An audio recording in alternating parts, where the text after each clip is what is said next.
Back here in Gauteng now, it's 3 days since the catastrophic Joburg CBD fire that claimed 76 lives. Some families are yet to identify loved ones after more than 60 have been burnt beyond recognition. Now, last night, authorities had to convince some to go to shelters. Many have been sleeping on the street, hoping to salvage what's left of their belongings. Let's get an update now from our reporter, Pule Letshwiti-Jones. Pule, once more, how's the situation on the ground this morning?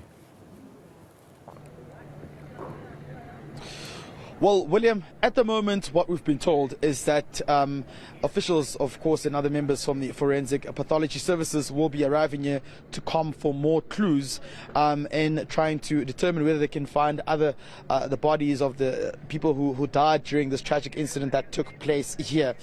We also now know again that members of the emergency services unit will be making their way there. Maybe let me just step out of shot so I can just show you this part of the building where we're currently standing. This is where the officials will be coming this morning. We're told they'll be here any moment from now. So that's what will happen. Operations will continue throughout this morning. It's all hands on deck from various departments.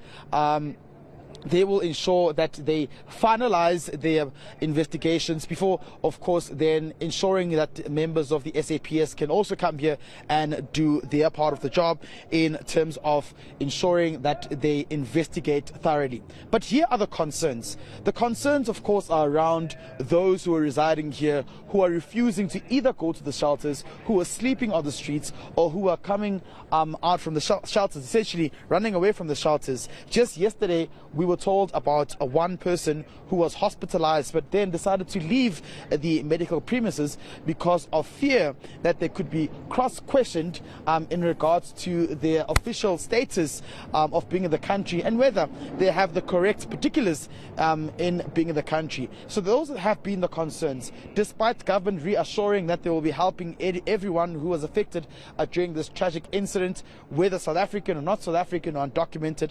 There's still that anxiety and fear that lives among some of these people who are living here, who really have that trust deficit of ensuring of not allowing themselves to trust the government in terms of whether they will be questioned around whether they have the proper documentation of being in the country. And that's really what has been part and parcel of some of the challenges here of not having most of the people who were affected by this tragic incident moving to the shelters as well. Just yesterday, what we got from the social development department is that they are, of course, working with various people who were affected here during this tragic incident. The community of the faith-based organization was here as well to try and encourage that they will be assisting where they can in terms of giving people shelter and, of course, donating food parcels, clothing, amongst other issues, or amongst other parcels rather, that will be needed for those who were challenged by this great disaster here that happened just about over 24 hours ago.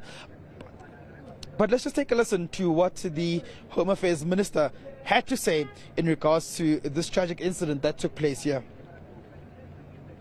Well, look, you are talking about people who have just been in a disaster here. And I'm sure you don't expect us to go with a sledgehammer. Firstly, we'll have to help, yes, in identification, to find the statuses. We have to. Even those who are deceased will be able to find their statuses by taking fingerprints. Go and check them in the National Population Register, which will tell us whether they are refugees or they are permanent residents, if they are not South Africans. And then if we don't find anything there, we'll go to the National Immigration Information System database to check if they are asylum seekers or refugees or how they came about. If we don't find them there, we'll go to the visa adjudication system to see if anybody came by a visa. If we don't find them in any of those systems, then it means they are all illegal, and we'll start following the processes.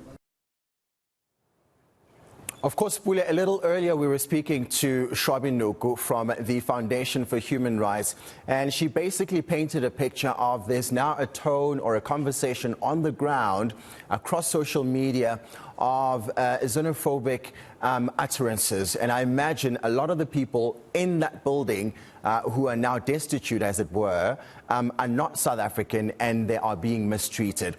What has been the response from government and other officials that you've spoken to? Yep. Well, William, I don't know. I have to slightly disagree with issue around xenophobic utterances. I've been here on the ground since this incident took place. Colleague Heidi Chakos and other colleagues as well have been here.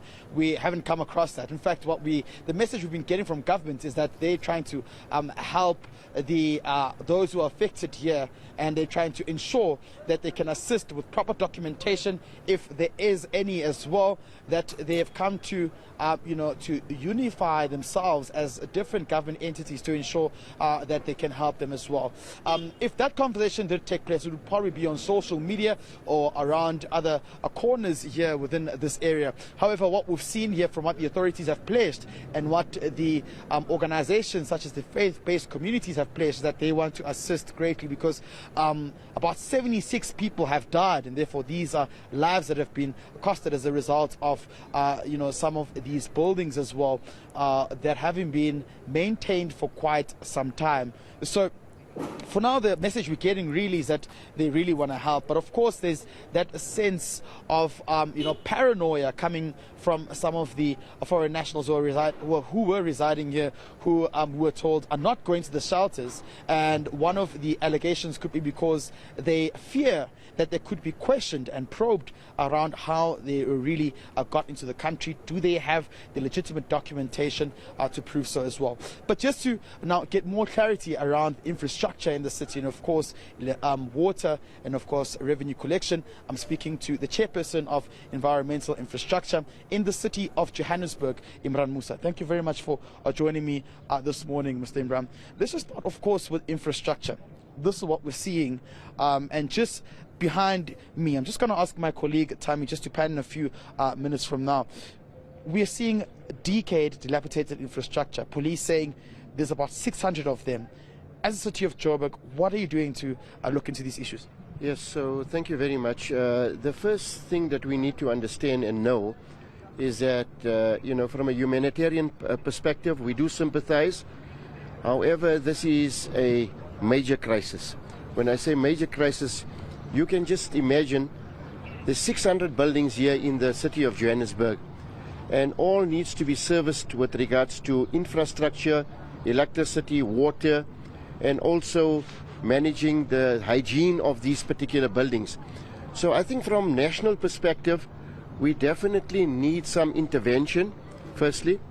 This should have been seen to a while ago, but in terms of the budget constraints that the city of Johannesburg has, it has really been a strain on the city of Johannesburg. And the reason I'm saying this is that understand that these buildings have electricity here. How do we as the city of Johannesburg that have budget problems manage to cope with servicing the city of Johannesburg when the city is in a financial crisis? And this causes a huge strain. Now remember that with the load shedding as well, the other problem that we're having is that most of the stations, substations, are not designed for load shedding. And with this extra strain that these buildings and illegal connections are causing, it really poses more of a problem to the city of Johannesburg, because revenue collection becomes difficult. So 600 buildings, it's a huge amount of buildings to be servicing in terms of electricity and water and our infrastructure. It's sad to say that we haven't attended to this issue much earlier. We could have avoided much of these lives and ensured that the safety and protection of these lives were taken care of. I think we need to put some kind of intervention in place to ensure that many of the other buildings are safe, hygiene, and also some way from a social perspective ensure that housing comes to the party somewhere along the line, whether it is foreigners or locals, to ensure that their safety because we cannot have human lives risk at the rate it has been in the last couple of days. So this is just an example of what has happened in the last couple of days. Just before I continue with the conversation, I'm just going to ask my colleague Tammy just to give us what we're seeing just behind us. Well, I was just on top of this roof yesterday, where we are seeing that there's also buildings that have been built on top of this building here, and we're speaking about infrastructure and how revenue collection is quite an important element here. And Imran, as we continue with our discussion, how are you going to clamp down on some of these operations? Because there's of course been wording around how there's litigation coming from various national organizations as well, NPOs as well. But how will you ensure that as a council, as a city of Johannesburg, you can clamp down on these operations and collect revenue, which you need when you speak about the financial crisis the city is incurring? Yes, you're absolutely correct, Mr. Pule. This is a difficult situation to manage the revenue collection. I mean, in the circumstances like this, as you can just see on the buildings, and I'm sure your cameraman is now showing the buildings here, that particular building there where the camera is now at the moment has electricity. Now, how do you do revenue collection in a building like that? I mean, it's virtually impossible and makes it difficult for JMPD, the police, ourselves as a city to manage these type of buildings. So maybe from the city's perspective, I think we should look at condemning some of these buildings. That may be a solution as well. And finding appropriate housing to sort out some of the settlements that are now occupying some of these buildings. So yes, those are some of the solutions that us as a city can offer. But presently, at least what I'm happy to see is the last 1 or 2 days that many of the NPOs has come out here and tried to help in their own ways to provide assistance, because look, at the end of the day, in as much as whatever it is, we are dealing with human lives, and it's important that we deal with human lives with dignity and respect. And hence I'm mentioning the social elements with regards to housing, human settlements, and ensuring that we have some dignity and respect provided for citizens that are staying. So who's staying here and how they got here is a big question mark. And I think, we got to find solutions with regards to the authorities coming in here, investigating how did these occupants come into these buildings and why are they here and why are these buildings not yet condemned. When you look at the state of these buildings should have been condemned a long while ago. And we're hoping that the city, as we go along, that the city will now provide solutions. And as you can see, we have many of the departments trying to assist for the last 3-4 days. And they will still continue coming today, tomorrow, right, and investigating exactly what the reasons are for this particular building to have ignited in the way it did. Right. So those are just some of the issues that we faced up with. It's a huge challenge as a city of Johannesburg. It's not going to be easy. 600 buildings, managing with all the occupants of those 600 buildings, right, is a serious, travesty. Right. Or it becomes very traumatic even for people to see, the way these deaths were,